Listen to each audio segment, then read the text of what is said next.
For staying with us here on 702. Thank you for your thoughts on President Cyril Ramaphosa's opening of Parliament address last night. We're going to be diving deep into what he has had to say and some of the things that happened on the sidelines in a moment with my colleagues.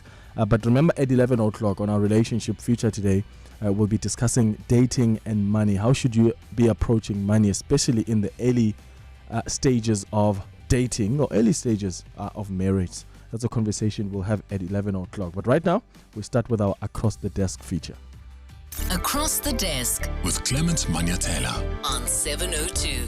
And on our Across the Desk feature, I'm hosting my colleagues, EWN political editor Tsidi Madia, EWN parliamentary reporter Lindsay Dentlinger, and early breakfast host Africa Melani. We're going to be looking at just some key takeouts from last night's parliamentary address, opening of Parliament address. It's not the SONA, it's the opening of Parliament address. But keep calling us and sending us your WhatsApp voice notes about your assessment of the president, the content of the speech, and the reaction from such some of the opposition leaders.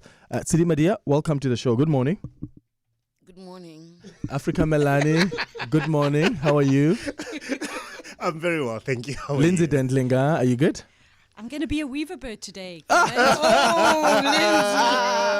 a good one. That's a good The one. debate starts now. We're going to be weaver birds. Oh my goodness. I can't, the debate starts now, right? Yes, it now does. at 10 o'clock. Members of Parliament debating the President's address last night. Okay, I want us to start off with, by the way, we're streaming this conversation on our Prime Media Plus app. So if you want to watch us as we have this conversation, go to our Prime Media Plus app. We're also live on YouTube as well, if you want to watch it live. I want us to start with the president's demeanor last night. Lindsay, and I'll start with you. What did you make of how he came across? Julius Malema last night said he appeared to be a wounded buffalo. You could see that his confidence is lost. And I said to the listeners earlier that I didn't find him to be too confident on so many things, and I just thought I was a little, either he's tired or he's exhausted or he was feeling sickly, but I didn't feel him. How did you assess his demeanor? For the first time in this particular venue, Clement, probably the closest I've sat right in line watching the president, and I could see his autocue, etc.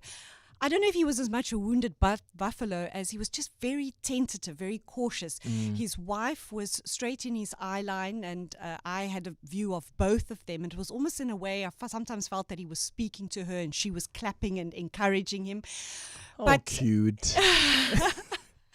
But yeah, I think he was very cautious and he didn't have that confidence, that bounce, that spring in his voice that he usually has when he delivers these kinds of addresses. So he wasn't, what did Ace Makashula say, bouncing like a tennis ball? He wasn't bouncing like a tennis ball. Africa Melani, your assessment? I'm going to take a very different tact, actually.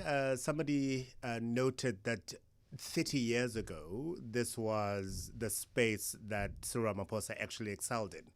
He and Rolf Meyer, for example, negotiated for the interim constitution, for the formation of the government of national unity, for the flag and all those wonderful things.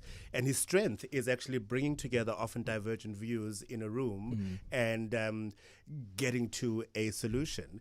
30 years later, he is a little bit tired. There's absolutely no doubt about it. But I think this is a space actually that he's possibly going to do very well in.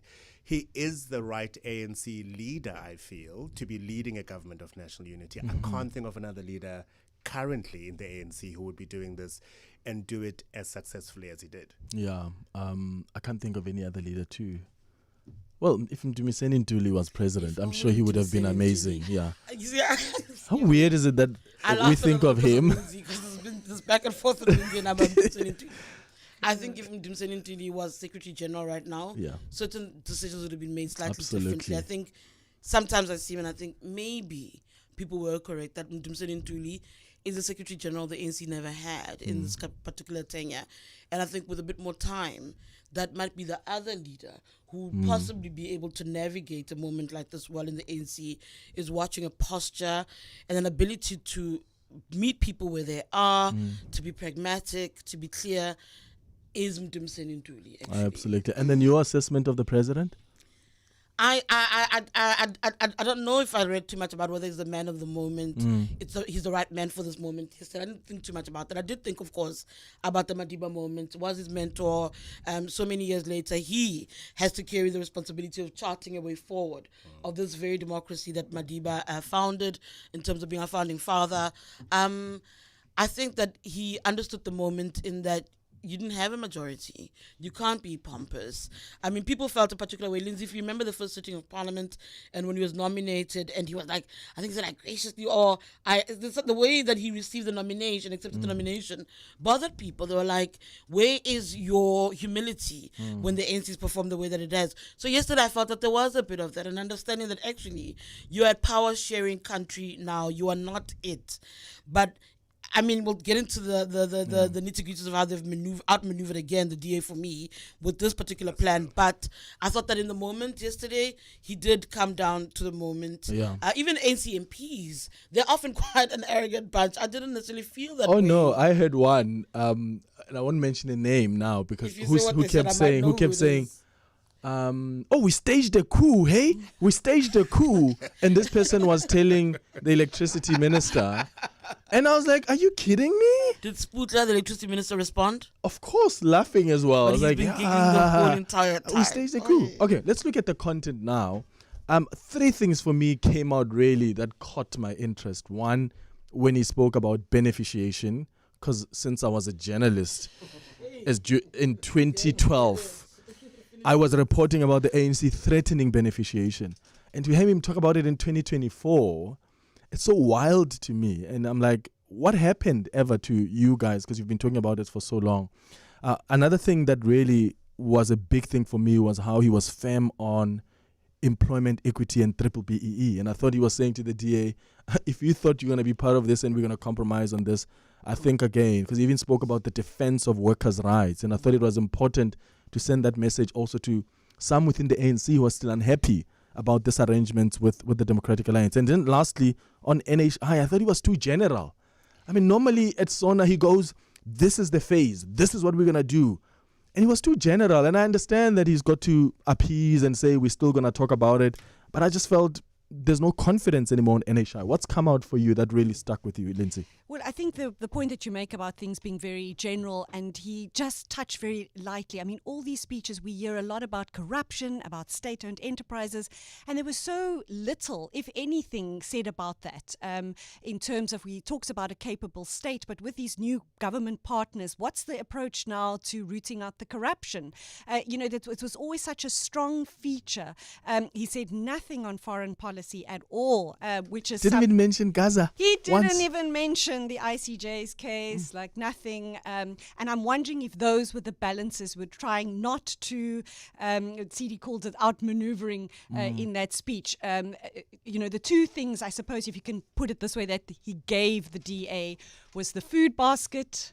The DA have been asking as recently as February. Dion George is now a minister in a completely different portfolio, but when he was the DA's finance spokesperson, he's been pushing for the longest time to expand the zero-rated food basket, and finally the president's conceding on that one, it appears, and the issue of the fuel levy and how it's made up. So it was almost like, we'll give you those little ones over here, we'll keep this. But we're keeping the NHI. And he also didn't go into too much detail about the education.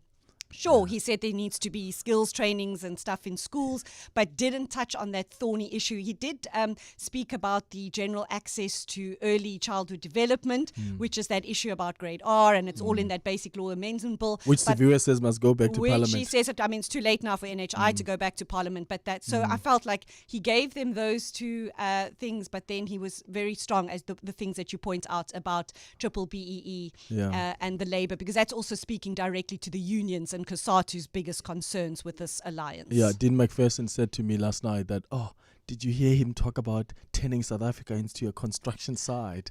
Because that's what Dean has been saying, and the president literally just borrowed from that minister's... That's not necessarily true. Right? Who said it? There before. A lot of the things that you heard last night actually came out of an ANC manifesto. Even the idea of turning South Africa into a construction site. There are many things about last night, guys, that are not new. I know Dean has been claiming it, and I think even if you check his socials, they said to him, Minister, we've been here before. Yeah. But he You know, he does emphasized it. populate When it. he came out, he populated it. And even the president was like, that's what we want to do. And that's one man who, when he came in and he was announced, that's one thing that he said we're going to do. What about you, Africa? Well, the purpose of this speech was, without a doubt, to set the priorities for this government of national unity for the next 5 years. So I'm not surprised that he didn't go into granular detail about certain things. On the NHI, the issue will be modalities. So we've got the NHI now. How do we implement it? More so than, is it something that South Africa needs? I think everybody appreciates that healthcare services needs to be approved. And I think that's where you're going to see the fight. So how do you actually do it more so than not? It's the economy, stupid, as they said. And everybody knows you need to grow the economy in order to address many of the social ills. And I was not surprised at all by how much time he spent on what measures need to be put in place as far as addressing the economy is concerned. My biggest worry is the focus on local municipalities and how they will be seen as the drivers for this unlocking economic opportunities. We have 260 municipalities. The overwhelming majority of them are dysfunctional. And bankrupt.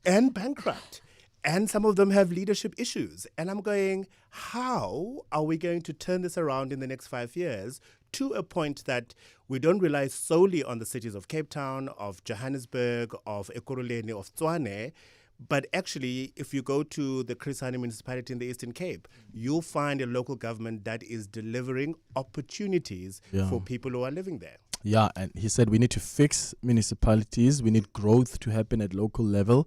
The municipalities must attract investment in their areas. Investors are attracted to reliable and modern infrastructure. So municipalities need to start thinking about that. I agree with you, Africa. I don't remember him actually centering municipalities when he talks about economic growth like that. Normally it's always seen at the bigger national level. Which, by the way, is the right thing to do. It's cities that grow economies. If you go to the United States, it's not the federal government that grows the economy. It's New York, it's Dallas, it's whatever the cities are doing to attract investment and therefore creating those opportunities.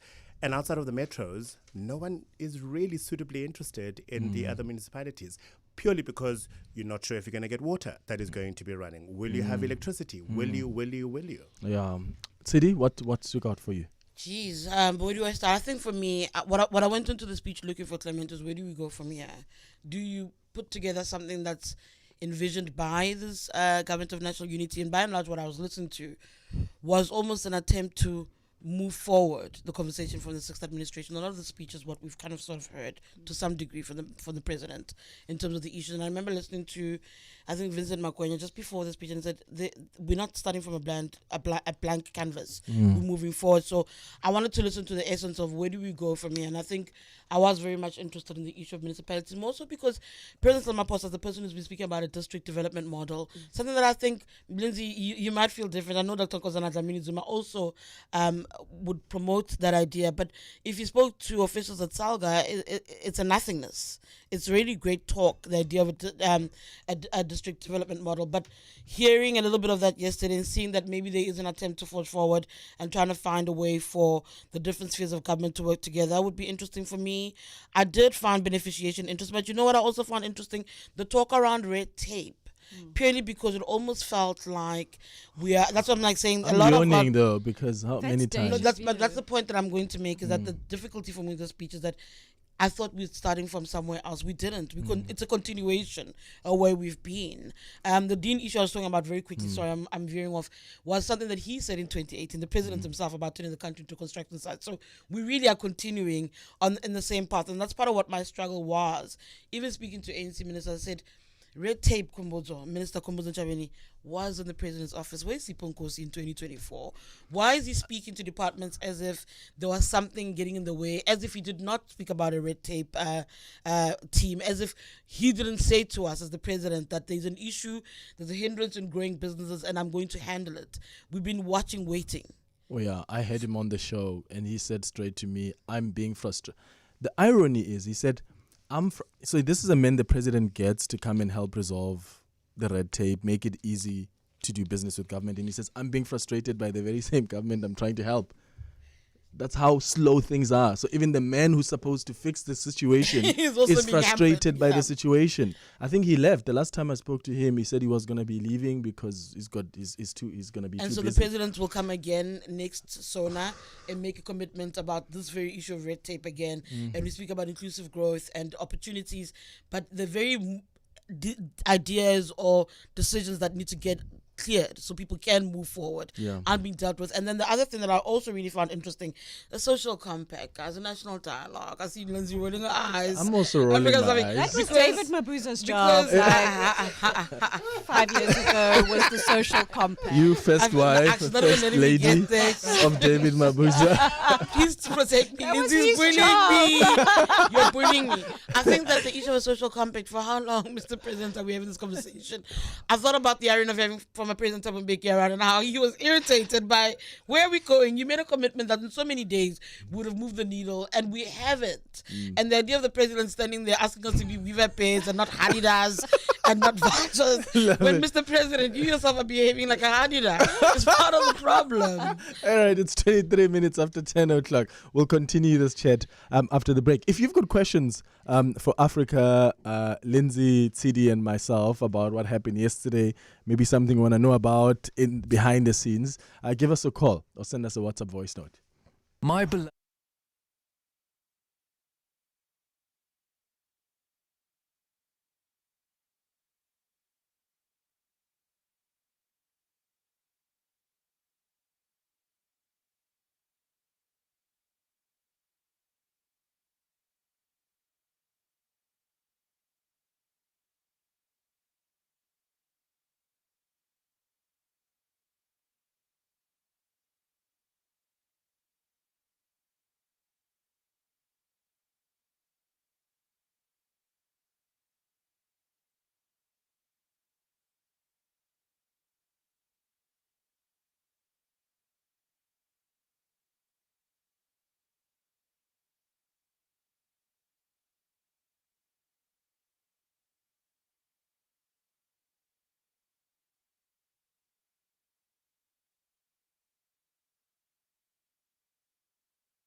Outlook on our Across the Desk feature this morning. We've got Sidi Madia, Lindsay Dentling, and Africa Melani, and we're reflecting on the opening of Parliament yesterday. I want to remind you guys that even during the break, the cameras are rolling.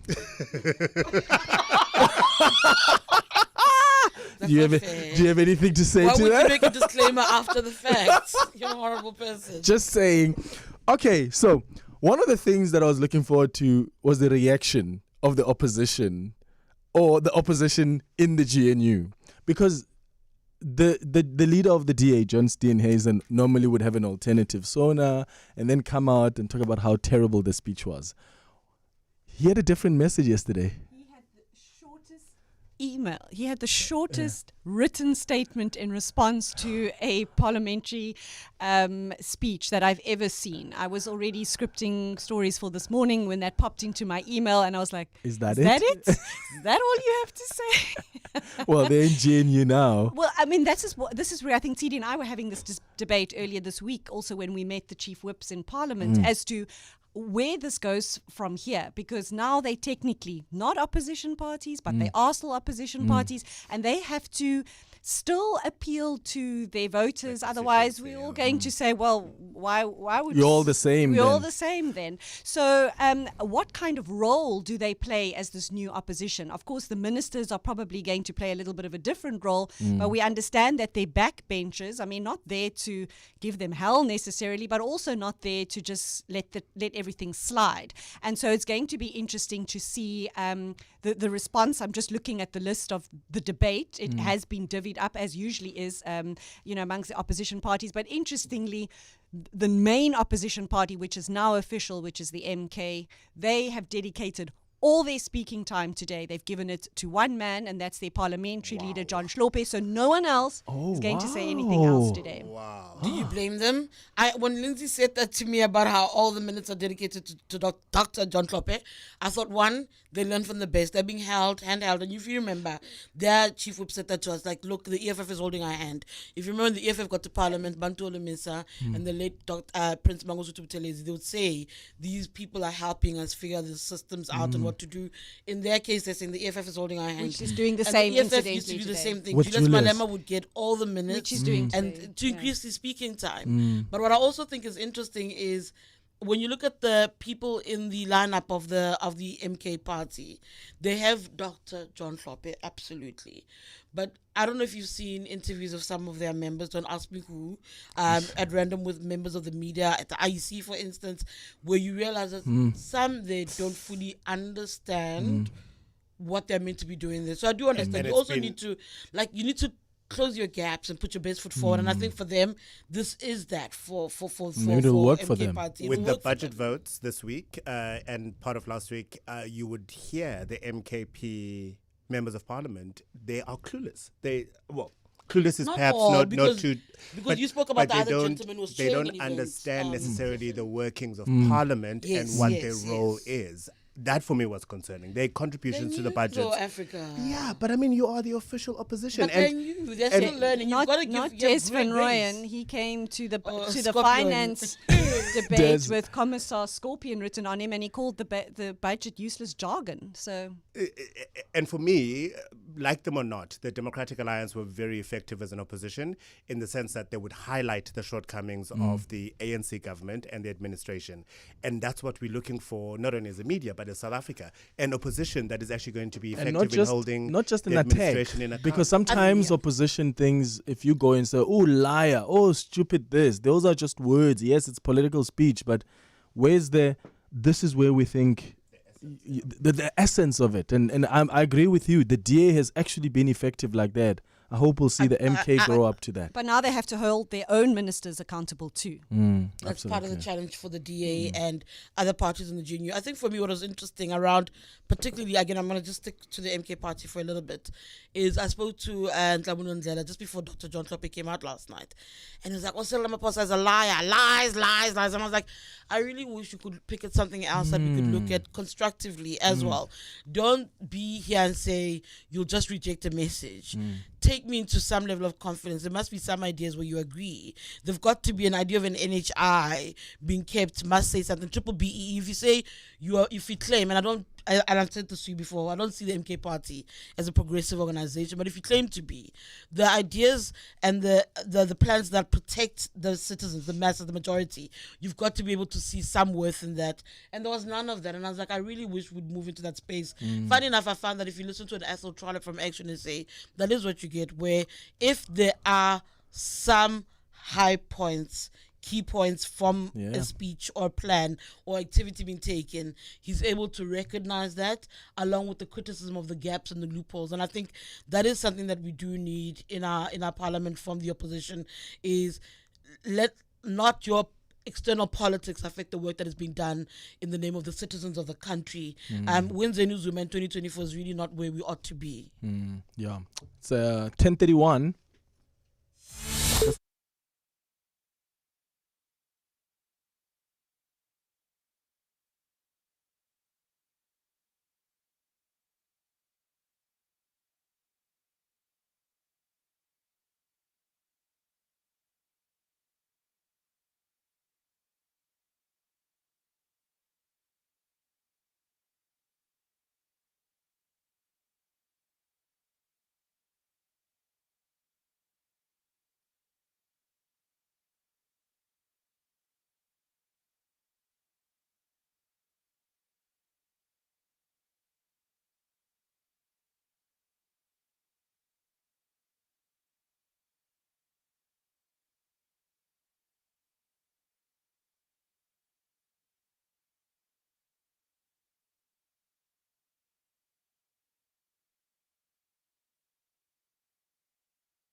For 11 o'clock on our Across the Desk this morning, I've got my colleagues and we've been reflecting on the opening of Parliament address by President Cyril Ramaphosa last night. What are your thoughts on what happened? Do you have questions? What did you observe yesterday, either during the president's speech, before or after, when we were getting reaction from other members of Parliament? You can give us a call on 011-883-0702.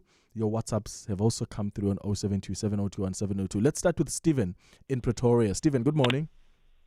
Hi, good morning. I'm just calling to find the president did actually talk about the three scenarios of the birds, the Hadidas and the vulture and that one. So the Hadidas, they make noise. I agree with him. They can make a noise. The vulture also, they will not let any other bird can come in when they are having a carcass to eat, allow any other bird to come and be with them. So only the vultures what must be there. And then the other one is that I don't agree with you when the weavers, which according to his description, the weavers are not actually building nests together as a group. It is the pairs that are actually, it's the pair, the male and female, that makes a nest. And most of the time, the nest is being built by the male, and the female is the one that come and test if the nest is suitable for it to come and dilate. But now, when he painted it, it is just this. The weavers, they are flocking together and they work together to build nests, and then that's not true. Okay, so you understood it differently, Stephen, the use of... Yes, that's how I know it. I grew in the farm and I was in the nature conservation department. Yeah. You are the perfect person to reflect. Then you are the right one. I mean, who are we to give an interpretation of us mere mortals? But that's another analogy that he used of these birds. I know nothing about birds, so I'm not even going to try and understand. I was like, what you say? Okay, sure. By the way, it comes from work that was done by an institution around the different scenarios. The Indlamiti scenarios, that's what he was referring to, yes. That's what he was quoting. He didn't make up those references. He was quoting and referencing those scenarios. Yeah. Let's go to some WhatsApps. 072-702-1702. Hi, Clement. One thing that I would like you guys to reflect on is the relationship between Holomisa and Julius Malema. It seems to be getting a bit rocky there. I saw some of the interviews last night. So will you just reflect on that? There's a bitterness on that between those two. Thank you. Okay, let's reflect on that before the next voice note. Yeah, let's reflect on that. So the relationship between Julius and Bantu Holomisa. What happened yesterday? It started at the Progressive Caucus. Julius said they sold out. They didn't even have the courtesy to come back and say we're leaving the Progressive Caucus. And then Bantu responded. Who's fooling? Can I tell you what's funny about the two of them, the General and Julius? I actually remember them at the Taj Hotel the night before the first sitting of Parliament, where EFF had a briefing. And as I was walking out, I bumped into Julius downstairs and he was saying something, I don't know what he was talking about. As soon as I turned a corner, I bumped into Bantu and I'm like, oh, that's interesting. All of you are here. And then the following morning, the Progressive Caucus was born. Then they agree that no one will meet with the ANC without the other. They will deal with the ANC as a collective. And they're asking for the ANC to give them time. How's Togo? Bantu Lemisa signed into GA. How's Togo? Al-Jamaa. How's Togo? PAC. And you're like, how? Yeah. Progressive Caucus Wagwan. But ultimately, Julius Malema does feel like Bantu Lemisa sold out. But mind you, by the time let me finish. I was going to say to you, by the time the general had signed on, Julius had made a phone call to Cyril. ANC President Cyril Ramaphosa saying, please can we talk? Even after that media briefing where he, through the gauntlet, promised to pull out their councillors, which they have not done to date. He then said, no, they take it or leave it, this is what we want. They actually still went back to the ANC themselves as the EFF. So what is he complaining about? That's what Bantu was like, no, you can't have a different set of rules for yourself and you expect us to then abide by particular rules. And it's like, literally, who's fooling who? And remember, Bantu came out of there as a deputy minister. He's at a department he likes, SANDF, so he's not bothered. What I thought was also interesting is having ATM come on the back and say, yes, Julius is right. We must hold Bantu accountable. He betrayed us. I'm like, at what point do you, ATM, recognize that the EFF is continuously also asking for meetings over there, bilaterals too. You should be bothered. So I think it's a question of what's Didn't good for Marshall the goose. Dlamini send an email to Figile Mbalula? Kiri. And they even sent out an explaining- email after the fact on their own about their own talks. The EFF made it They public continued itself. with the talks. And now they expect General to abide by the Progressive Caucus when they don't. Here's another voice note. Hi, Clement and team. Tidi, you're absolutely right. And I think the consensus is very clear that the MKP just cannot get into a room and start, what we in law call bare rejections. You just reject with no suggestion of what you would have wanted to see. And I listened to all the post interviews that you, Clement, and Africa had yesterday, and all the other parties were able to speak to what they wanted to see, where the president had his shortcomings or his, where he shone, and they were able to speak to that. MKP just does bare rejections. That's ugly. We don't like it. If it's black, then we want it to be white. If it's, up, we want it to be down. And that's what I think even the EFF has seen doesn't work. And that's why they take a different stride in their political sort of rhetoric this time around. So it's going to be a boring time in Parliament, I think, when we have to deal with those very simplistic ways of arguing. Yeah, I mean, I was saying to Africa that there was some time yesterday where you're interviewing politicians and they're so, and I use this word very respectfully, lazy in their response, that they've not applied themselves to the content, because the easiest thing to do is to just call Cyril Ramaphosa names. Oh, what a liar, what a stupid man. But actually, what's the content? Like, what are you criticizing? And sometimes I just stop interviews as soon as I realize that I'm not getting anywhere here. What do you think Parliament is going to be like with Dr. John Hlophe? We were speaking earlier that it almost feels like he doesn't belong here. Like, it does seem also very strange to see him there sitting next to Julius Malema yesterday in the front row, in his brown jacket, when up in the gallery, all his former colleagues. Those judges, where he used to sit in the chair. The judge presidents and the justices. They were all there. The former judge used to swear in people. In that very venue, he was impeached 5 months ago. In that same venue where yesterday he was sitting in the front row. It was very awkward to see. But the point made by the listener and what you said earlier, I mean, whether you agree with the policies or not, you have to give the DA their due in their time in those opposition benches, because whether you agreed or not, they most of the time had an alternative. And two of those examples I cited earlier about the food basket and the fuel levy, these were things that they were pushing and driving and saying, this is our alternative if we had to draw up a budget. But we don't know so much now for a new party. Des van Rooyen saying in that finance committee this week, we're going to reject anything that Cyril Ramaphosa puts on the table here. But as you said, what is the alternative? So I think it's a lot of pressure on the MK party. Not only are they brand spanking new, they are the official opposition. John Hlophe is the leader of the official opposition. So a lot of eyes are now going to be on them to fulfill that role that other political parties, even to some measure the EFF and the IFP, came up with alternatives at the time. So I think there's going to be a lot of watching how they play that role now. In fact, Julius Malema was more impactful, I thought, in reacting to the speech by the president than John Hlophe was. I agree.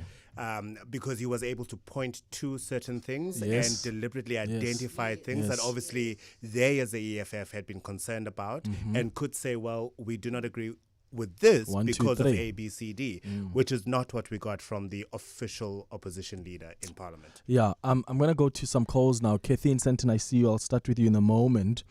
What do you make of, part of being when you are part of the GNU, the opportunity you have as an opposition party is that the profile of the party somehow grows. I've been observing how many people are falling in love with Gayton McKenzie. No, really. People are like, oh my God, that's the man who stands out. Just yesterday, I was asking listeners who has stood out for you in the last 2 weeks since this GNU has been, and a lot of people are like, Gayton. And I wonder if he's able to sustain this momentum until 2029 so that you see the results at the polls. Well, he only lasted a year as the mayor when he got bored. I mean, at least last night he unashamedly said he's there for the power. And I mean, he said that from the onset. He's been saying that is not throughout. good. But it was very interesting to watch him come into the room. I mean, the day before he had said he would be flying to the funeral and he would come back. So he was late yesterday coming into the room. Big hug for Dudu Zani. About Madiba, Big hug, lots of handshakes across the political divide. He does have this somehow celebrity feel to him, and he demands the presence of the room. But he needs to measure it at some point, because you also can't just be so, frivolous and like, oh, I'm just gonna say whatever I think. You're a minister. You must still be able to be thorough. There's an interesting engagement that happened on social media where I think I was observing something random and Dean McPherson came on to rebut somebody. And you know who reprimanded him, even on my social media? Gayton. Gayton said, Zibambe, even I must bamba myself. I must pull back and remember that actually I'm a minister. I think it was a pot shot at somebody that Dean McPherson had taken, an observation I was making in the many things that have been unfolding politically over the past few weeks, months in the country. And Gayton said, Nyas bamba, Dean, bamba yourself, please. You're a minister. So I'd like to believe that he does recognize that there will be moments where there's a bit of restraint and you focus on the job. He's got something to prove. He's excited about the job. So I'm excited about watching what he does, including people there's a lot of learning and unlearning to do for new ministers, and even the old ministers. They need to get an injection of that enthusiasm about the job. For me, it's exciting to see that level of competition that might rise from this, because that might be to the benefit of it's good for us. And I think Gayton has a level of lived experience that other ministers just cannot compete with. Well, this portfolio has always been the razzmatazz, right? You get to meet famous people, you get to celebrate successes. Sadly, you go to funerals as well, but that's a different thing altogether. In my other hat, I serve on the board of Cape Town Opera, and of course, as an arts organization, we're very keen to find out what he's going to be bringing into the sector, because that is a massive concern. The portfolio has generally paid more attention to sports, and I don't think put enough interventions in place to protect particularly the performing arts. So I'll be paying very close attention to one Minister, Gayton McKenzie. Well, he ironically admitted this week in a very long press conference that he had that more money in that budget is actually apportioned to arts, and admitted that he knows nothing. I mean, he keeps joking about how his former girlfriend called him uncultured, and that's as much as he knows about the arts. And so, to his credit, he's been to the Artscape, which is an agency of the department since he became minister. He's been not once but twice since he's been appointed. And he's made the pledge. And he's made the pledge. He says, I don't know. And he pointed to someone in the room who's knows a lot about museums. He wants to make museums fashionable, he says. And he says he's going to call in the arts expert to guide how him. honest he is. Actually, that's my takeaway from Gayton, is that he feels authentic. He is. The issue of museums, I hope heritage sites are taken better care of. But I also think it's impressive if he paid attention. He was meant to go, I think, whatever trip it was, and he said, no, allow the writers to go, because you must also recognize it's not about you. It's got to be about the greater good. And in that moment, he recognized it. It's 11 minutes before 11 o'clock. Kathy, I'll start with your call after the break.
It's 8 minutes before 11 o'clock. Let's go straight to the calls. Kathy, you calling us from Sandton. Good morning. Thanks for being patient. No worries. Thank you, Clement, for taking my call again. So I'm going to take the position of Africa because I think he and I are of a generation. Don't want to age him, but I'll age myself. You are not far from yes, the my truth dear there. So, for me, I'm kind of tired of Julius setting the agenda. The minute he says Cyril was a wounded buffalo, we all sort of see Cyril in this kind of light. Forgive me, the president. And actually, the wounded buffalo right now is Julius. He's lost his verve, right? So it's time we start turning his finger towards him. But the reason I'm saying this is for those of us who were around all those millions of years ago when democracy arrived, this is Cyril's space. He is the supreme negotiator bringing different people together. He's now free of his dissenters in the ANC. That National Development Plan, some of us worked on it in 2012. It's finally able to lead us. That is our blueprint. And the reason he's tentative on things like national health is because he's still got to resolve it with the other people in the GNU. He was so relaxed. The agriculture giggle is Cyril that we knew in the union movement. I'm very excited about the new movement. I don't see him as compromised. I see that our Red Berets are compromised.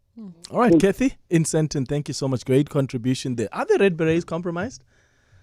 I think the Red Berets are going through a whole host of trouble. Yeah. I think they've got a difficult time. Much like the ANC, in fact, much like many parties are still making sense of the elections, trying to process their performance. But remember, the EFF, Clement, has an elective conference at the end of the year. The interesting thing is suddenly hearing Mbuisene's name being fired out of nowhere. Yes. Out of nowhere. When actually the internal conversation is that Julius Malema would maybe like to see somebody like Papiki Babuyile, who's a strong ally of his from his youth league days in the Northwest, coming to the fore as SG. But young people are trying to dictate that it must be Mbuisene. So you can imagine what's brewing within the party. And so you've got this external unhappiness. You have EFF members who are struggling to make sense of the elections.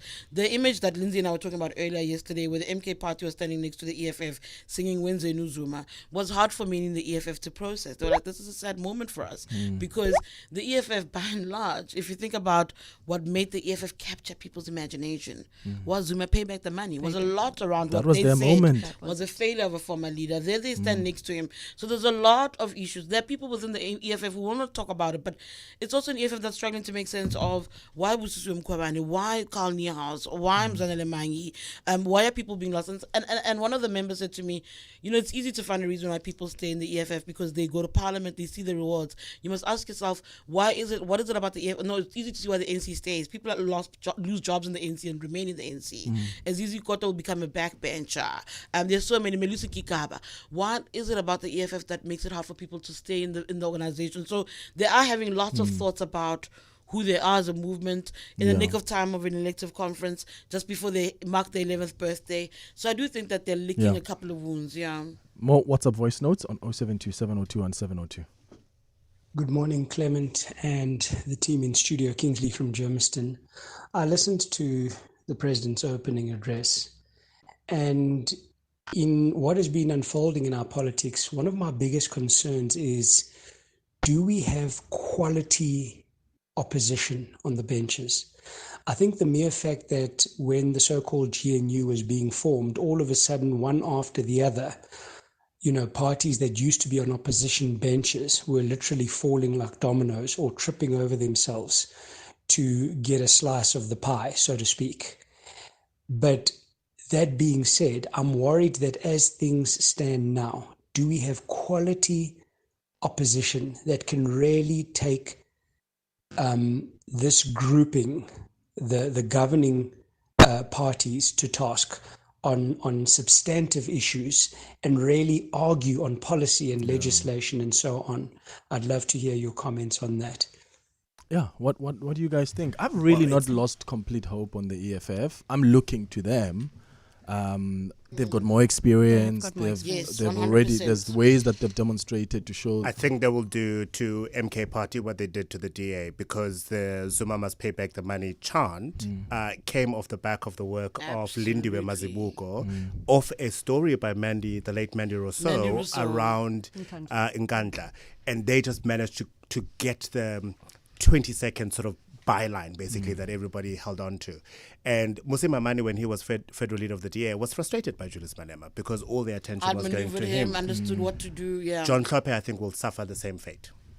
But I think it's those who are outside the GNU. There is experience there. I mean, Tsidi and I have been talking a lot about how the DA, if you will, lost a lot of experience now that they've put their most experienced people in the executive. But Action SA, you mentioned Athol Trollip, and you've already seen it in the last 2 weeks. Mahashulegana of Rise Mzansi. You start to see those, Musi Maimane, those who were politicians in other parties previously. You cannot buy the experience, and it's already started to show. I mean, Athol Trollip, and he's been very fair in his criticism and the rest of it. And you have people like Corne Mulder in the Freedom Front Plus, if you can call it, people who can keep things in check. It is worrying to see, but I think you're going to have to give it some time to see how this new opposition. I mean, they're not without any kind of experience, but they've literally been foisted into a very big role very quickly. Just quickly, Tiri, your thoughts there? You agree? I agree 100%. I do think that when the EFF wants to, it plays that role quite effectively of bringing up issues quite sharply. So we look forward to that. I can't disagree with anything that both Africa and Lindsay said about that there are people in the room with the necessary experience, that people want to be serious. So they will play an effective role. All right, Sidi Madia, Africa Melani, Lindsay Dendinger, thank you so much. This has been wonderful. It's a minute before 11.